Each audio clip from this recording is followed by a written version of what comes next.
Plus personne ne sait très bien où se trouve ce royaume, ni quand cette histoire a commencé. Ce qui est certain, c'est qu'il y a une reine et un bébé. La reine vient de mettre au monde une petite fille, c'est une jeune princesse. Elle est tellement heureuse depuis le temps qu'elle attendait ça. Et le bébé, la petite fille, elle est tellement jolie avec sa peau diaphane et ses yeux couleur d'abîme. Et son sourire qui illumine déjà tout le royaume. Alors d'un bout à l'autre du pays, on fait la fête pour célébrer la bonne nouvelle. On sort les instruments de musique, on chante, on danse, on boit, on mange, on ripaille à s'en mettre plein la panse. La reine décrète 10 jours de festivités et elle offre à chacun de ses sujets 5 pièces qu'elle a fait frapper spécialement à l'effigie de l'enfant. De mémoire d'homme, on n'avait jamais vu pareille fête dans tout le pays. Et c'est comme ça à chacun des anniversaires de la petite fille, le jour de ses 5 ans. On apporte sur la table du banquet une immense tarte aux pommes. Elle a été confectionnée par le meilleur pâtissier du pays.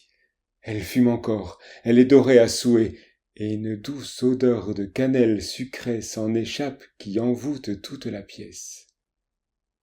On commence à couper les premières parts. L'enfant se précipite pour prendre la sienne. Autour d'elle, on rit, on s'esclaffe devant la gourmandise de la jeune fille, quand tout à coup...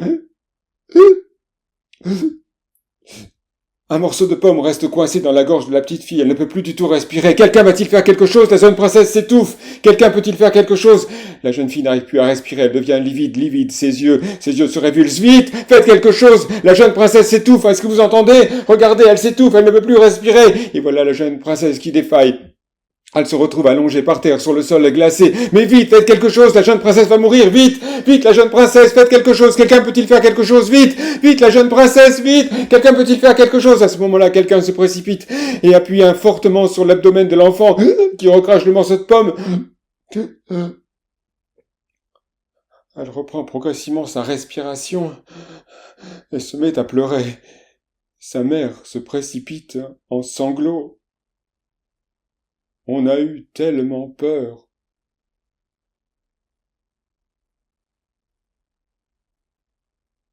La nouvelle fait le tour du royaume comme une traînée de poudre.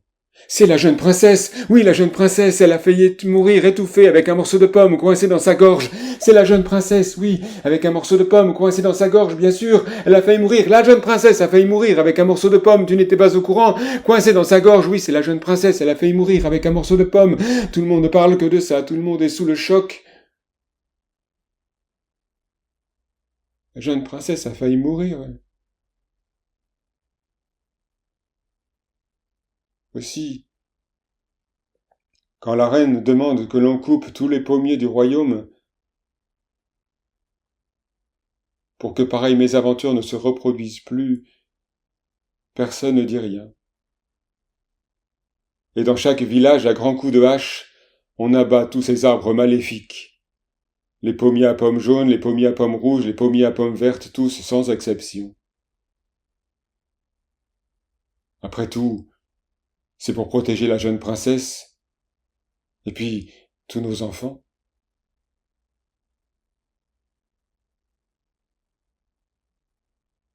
Sauf que j'aimais bien les pommes, moi.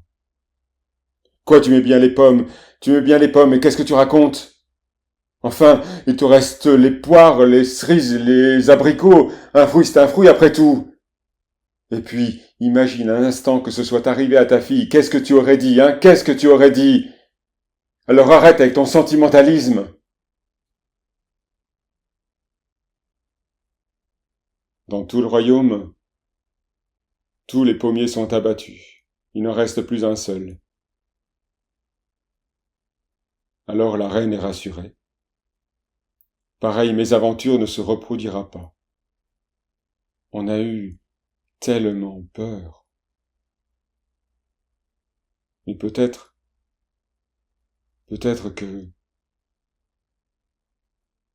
que la reine aurait dû. Oui, la reine aurait dû. Alors la reine exige que l'on arrache de tous les livres d'horticulture toutes les pages qui parlent de pommes ou de pommiers. que l'on brûle tous les livres, tous les romans, tous les essais, toutes les poésies, tous les livres pour enfants, tous les livres de cuisine où il est question de pommes ou de pommiers, que l'on détruise toutes les sculptures, tous les tableaux, toutes les reproductions où l'on voit des pommes et de pommiers. Alors partout dans le royaume, on arrache, on brûle, on détruit. Même ceux qui s'appellent pommiers doivent changer de nom. Guillaume Tell, Blanche-Neige, Newton, Hercule sont bannis, même le dictionnaire est réécrit. La pomme d'Adam devient définitivement la glotte, on ne tombe plus dans les pommes, non, on s'évanouit. On n'est plus grand comme 3 pommes, non, on est juste petit. La Bible est relue attentivement pour voir si quelque part il n'est pas question de pommes ou de pommiers. Toutes les traces sont effacées.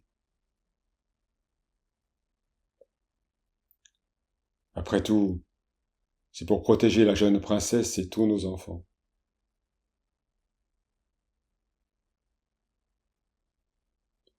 Il n'y a plus aucune trace dans tout le royaume, alors la reine est soulagée. Pareille mésaventure ne se reproduira pas. On a eu tellement peur.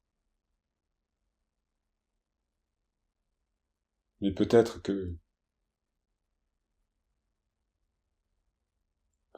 si quelqu'un, quelque part, avait gardé quelques pépins,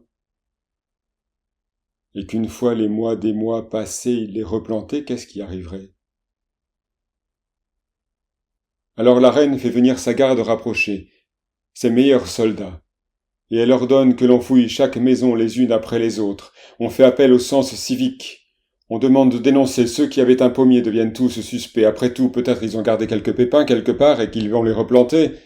S'ils avaient des pommiers, c'est qu'ils aimaient les pommes. Et tout cela sont dangereux, alors on interroge, on questionne, on emprisonne même. Certains commencent à trouver que tout ça est un peu exagéré. Après tout, ça aurait pu arriver avec n'importe quel fruit, une poire, une pêche. On aurait dû se méfier quand la reine a demandé de couper tous les pommiers. On aurait dû réagir à ce moment-là. Mais qu'est-ce qu'on pouvait faire, hein? Qu'est-ce qu'on pouvait faire? Tout est allé tellement vite. Moi, j'aimais bien les pommes. Mais qu'est-ce que je pouvais faire? Qu'est-ce que je pouvais faire à moi tout seul? Personne n'a rien dit autour de moi. Alors qu'est-ce que je pouvais faire? Qu'est-ce que je pouvais dire, hein? Dites-moi, dites-le moi. Qu'est-ce que je pouvais dire, moi tout seul, à moi tout seul? Qu'est-ce que je pouvais faire? Quand je rentre chez moi ce soir-là, les soldats sont là. Et ils m'attendent. Ils ont dû le trouver. Quel idiot je fais.